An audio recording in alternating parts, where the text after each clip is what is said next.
tip number 6 is about getting more vegetable protein foods in your diet.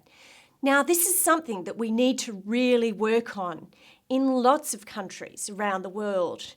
Foods like legumes and beans are really sustainable crops, being very environmentally friendly. They're easy and quick to grow, much quicker than if we're trying to raise animals for our protein sources. We recommend 2 legume meals each week. Now, you can use dried varieties of legumes or tin varieties. These are chickpeas. You can use these sorts of foods in soups, in curries. I make a normal spaghetti bolognese based on lean mince, and I add in tinned brown lentils just to boost the fibre and add an extra vegetable. I can tell you that children don't even know. The other idea is just having a food like baked beans for breakfast.